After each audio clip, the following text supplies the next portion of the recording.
ठीक है। तो अब ये आपका कार्बन डाइऑक्साइड,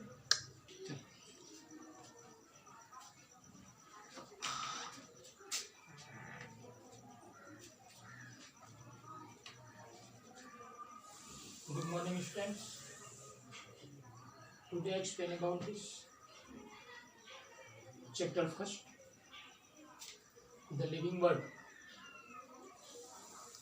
टॉपिक है व्हाट इज लिविंग। इसके पहले मैंने 2 पॉइंट आपको एक्सप्लेन किया था इसके लास्ट वीडियो में, जिसमें ग्रोथ एंड रिप्रोडक्शन, जबकि ग्रोथ एंड रिप्रोडक्शन ये दोनों लिविंग ऑर्गेनिज्म की डिफाइनिंग प्रॉपर्टी शो नहीं कर रहे हैं। एग्जाम्पल के साथ हमने उसको एक्सप्लेन भी किया कि क्यों नहीं शो कर रहे हैं, ठीक है।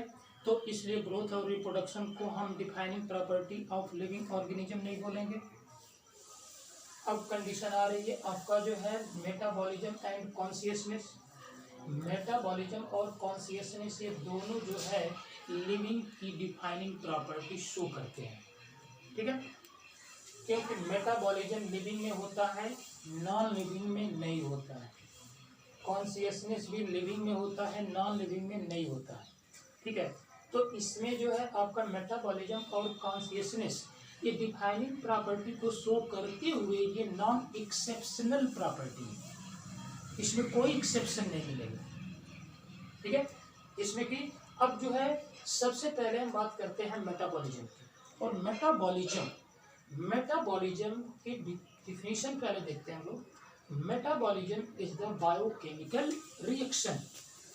क्या हो रहा है? Biochemical reaction which is constructive and destructive method.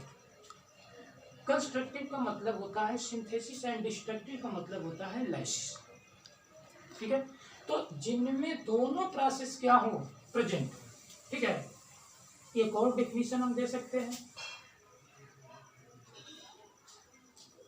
The sum total of all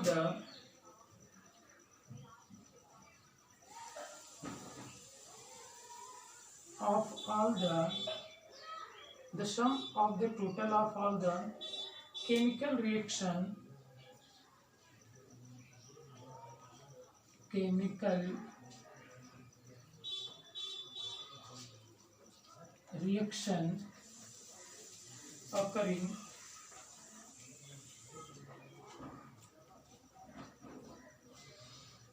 occurring in our body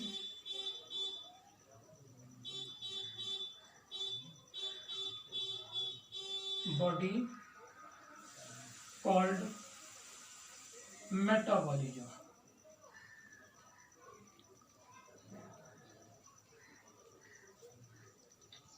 ठीक है।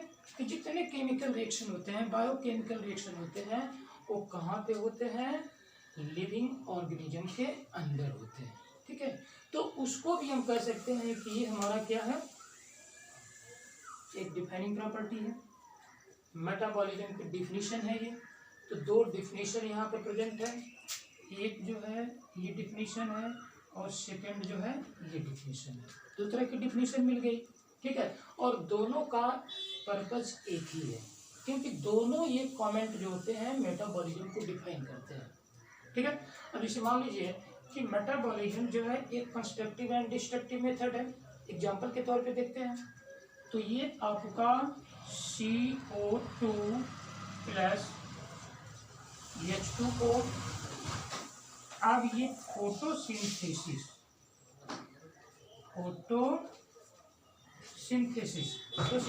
के थ्रू ये C6H12O6 plus 6O2 plus 6CO2 ये बना रहे हैं। तो अब यहाँ कार्बन डाइऑक्साइड और H2O सनलाइट के प्रेजेंस में जो है एक कॉम्प्लेक्स सब्सटेंस का फॉर्मेशन करते हैं, जिसको हम क्या बोलते हैं? ग्लूकोज, ठीक है। तो ग्लूकोज जो है ये बन गया आपका, ठीक है। तो कार्बन डाइऑक्साइड और H2O के रिएक्शन के थ्रू, कॉम्बिनेशन के थ्रू ये आपका जो है क्या बन गया, ग्लूकोज का फॉर्मेशन हो गया। तो ग्लूकोज क्या है, एक कंस्ट्रक्टिव मेथड है, ठीक है। अब इस ग्लूकोज को ये कहा जाए कि C6H12O6 प्लस 6O2, अब कंडीशन क्या हो गई भाई, C6H12O6 plus 6O2 is equal to 6CO2 plus 6H2O plus 3880P। देखिए ना यहाँ पे जो कंडीशन हो गई, अब जो फोटोसिंथेसिस में हमारी एनर्जी सिंथेसाइज हुई है वह एनर्जी ऑक्सीजन के प्रेजेंस में क्या कर गई, ब्रेक कर गई। वह सब्सटेंस या वो कॉम्प्लेक्स सब्सटेंस हमारा क्या कर गया, ब्रेक कर गया। और ब्रेक करने के बाद ये कार्बन डाइऑक्साइड और H2 में क्या कर गया, सेपरेट हो गया।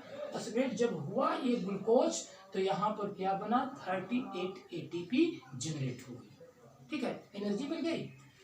तो ग्लूकोज का बनना एक कंस्ट्रक्टिव मेथड है, ग्लूकोज का बनना एक कंस्ट्रक्टिव मेथड है, और इसका ब्रेक होकर एनर्जी रिलीज करना ये क्या हो गया, डिस्ट्रक्टिव हो गया। क्या हो गया, डिस्ट्रक्टिव हो गया, ठीक है। तो एक कंस्ट्रक्टिव मेथड हो गया और एक डिस्ट्रक्टिव मेथड हो गया। ये आपका पहला एग्जांपल। दूसरा एग्जांपल, अब ये देखा जाए कि amino acid plus amino acid, ठीक है, मोर देन प्लस वन जो है, more than one amino acid, that is the formation of protein, formation of protein. ये क्या बन गया कि more than one amino acid peptide bond के थ्रू जुड़ करके क्या बनाया, प्रोटीन का फॉर्मेशन किया। तो प्रोटीन का बनना जो है एक कंस्ट्रक्टिव मेथड है, कंस्ट्रक्टिव मेथड है, ठीक है। लेकिन अब प्रोटीन क्या होगी, अब ये प्रोटीन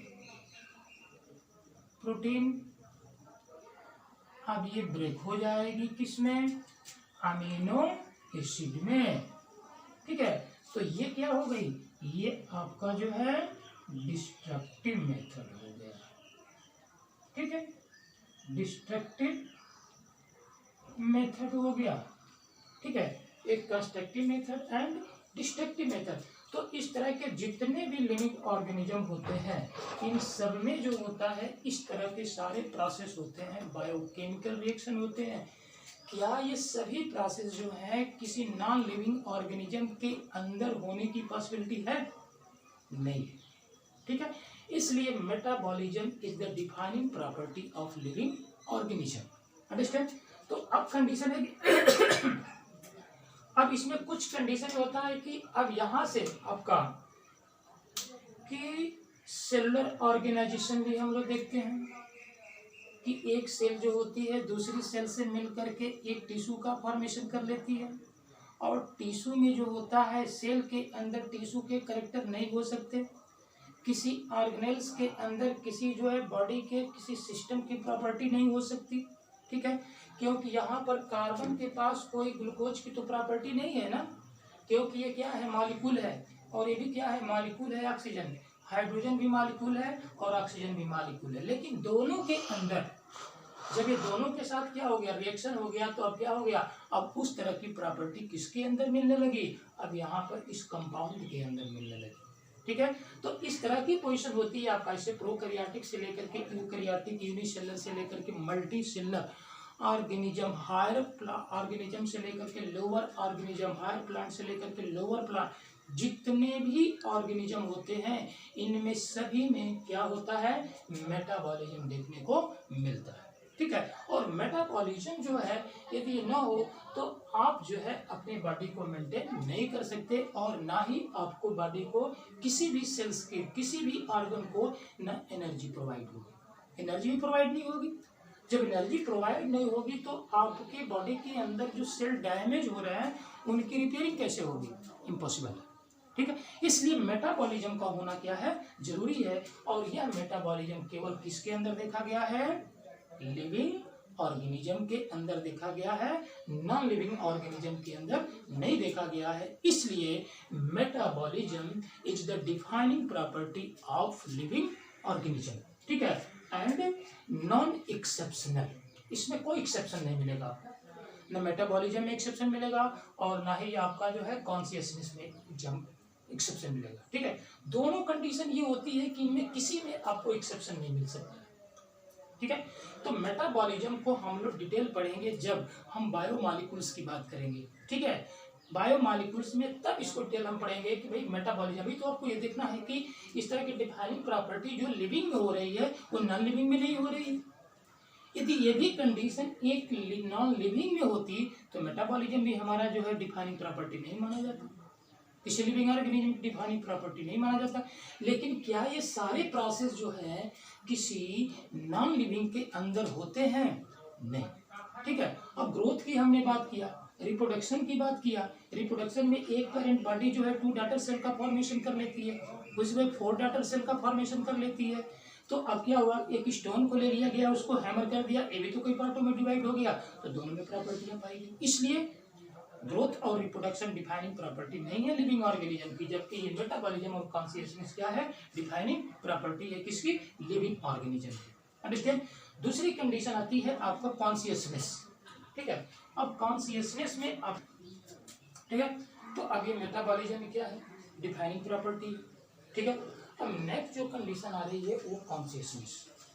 कॉन्शियसनेस का मतलब होता है कि जितने लिविंग ऑर्गेनिज्म होते हैं प्लांट से लेकर के एनिमल तक, ठीक है, ये सभी लिविंग ऑर्गेनिज्म जो होते हैं एक्सटर्नल इन्वायरमेंट में होने वाले चेंजिंग को, एक्सटर्नल इन्वायरमेंट से किसी भी स्टिमुलेशन को रिसीव करने की टेंडेंसी इनके पास होती है।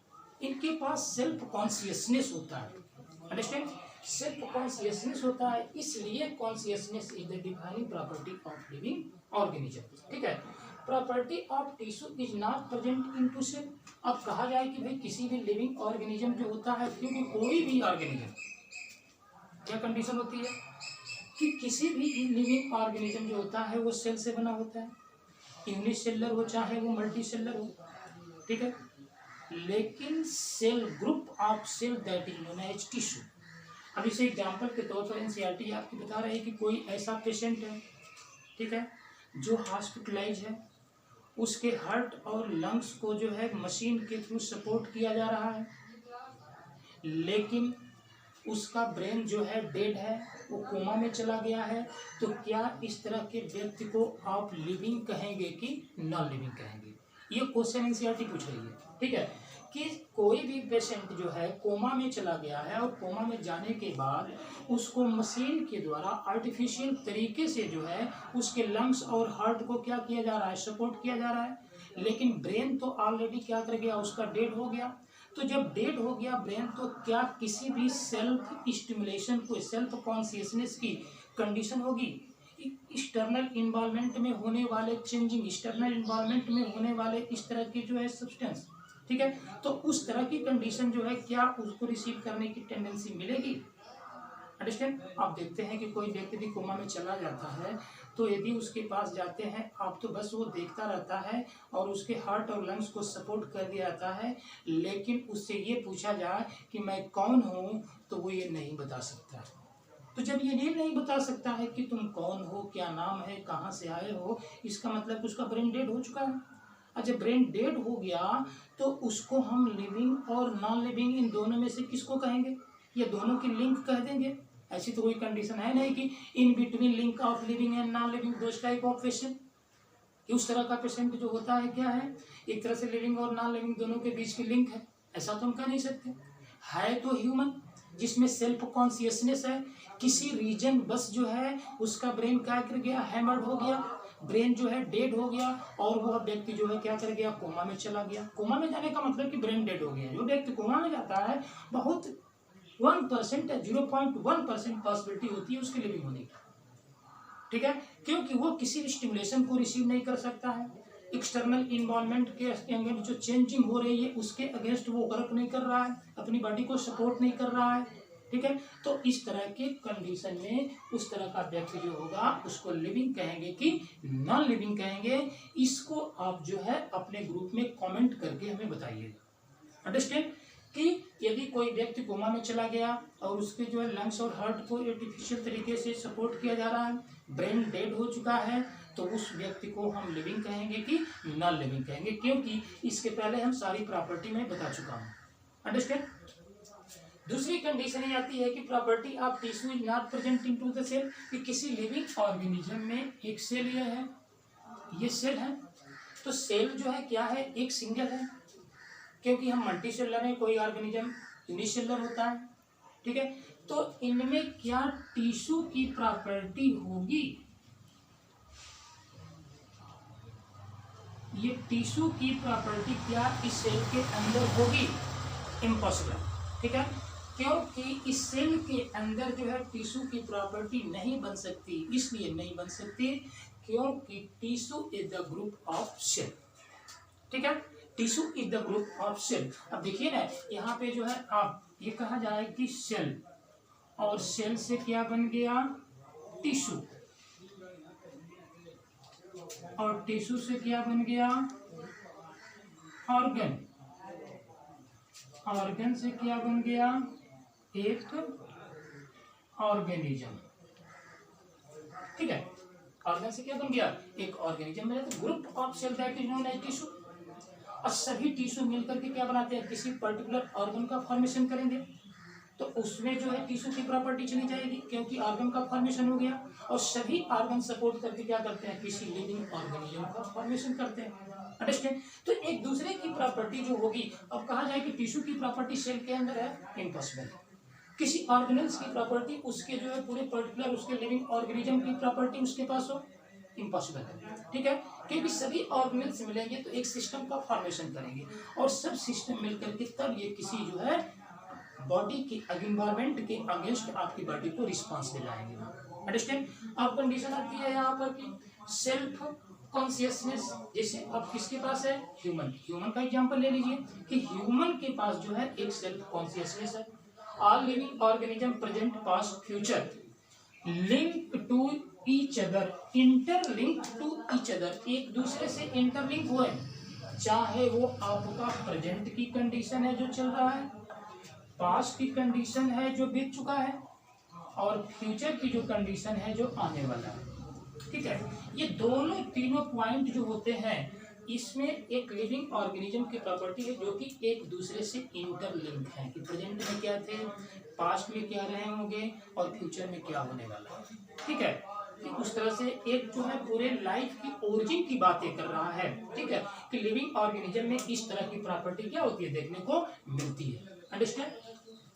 Sharing of the common genetic material but to varying degree, ठीक है। अब दूसरी कंडीशन ये बता रहा है कॉन्शियसनेस में कि जब किसी भी लिविंग ऑर्गेनिज्म का जेनेटिक मटेरियल एक दूसरे से क्या होते हैं, ट्रांसफर होते हैं, शेयरिंग होती है, ठीक है, उसके करेक्टर चेंज होंगे, लेकिन क्या ये जेनेटिक मटेरियल की प्रॉपर्टी चेंज होगी, नहीं, इम्पॉसिबल, ठीक है। तो इतने सारे प्रोसेस जितने भी हैं, ये सभी प्रोसेस क्या एक नॉन लिविंग के अंदर प्रेजेंट होंगे, नहीं होंगे, ठीक है। क्या मेटाबॉलिज्म में जितने आपका बायोकेमिकल रिएक्शन हो रहा है, जिसके थ्रू एनर्जी रिलीज हो रही है, और वह एनर्जी जो है बॉडी के अंदर जितनी सेल डेड हो रही है उसकी रिपेयरिंग में पार्टिसिपेट कर रही है, क्या इस तरह के प्रोसेस जो होते हैं किसी नॉन लिविंग ऑर्गेनिज्म में होगा, नहीं होगा, ठीक है। क्या फोटोसिंथेसिस किसी नॉन लिविंग ऑर्गेनिज्म में होगा, नहीं होगा। किसी नॉन लिविंग को यदि हैमट करते हैं तो क्या उसके अगेंस्ट रिस्पांस करेगा, नहीं करेगा।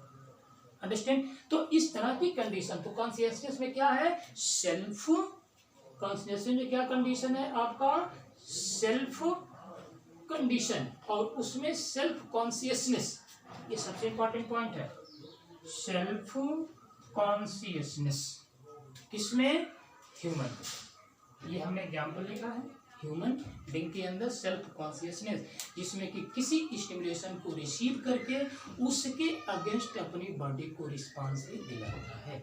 क्या इस तरह की प्रॉपर्टी किसी नॉन लिविंग ऑर्गेनिज्म की होगी, नहीं होगी। अंडरस्टैंड। तो नेक्स्ट कंडीशन में हम बताएंगे आपको ठीक है, इस तरह की प्रॉपर्टी किसी लिविंग ऑर्गेनिज्म में देखने को आपको नहीं मिल रही है। इसलिए metabolism and consciousness is the defining property of living organism are non-exceptional. Understand? Thank you, students.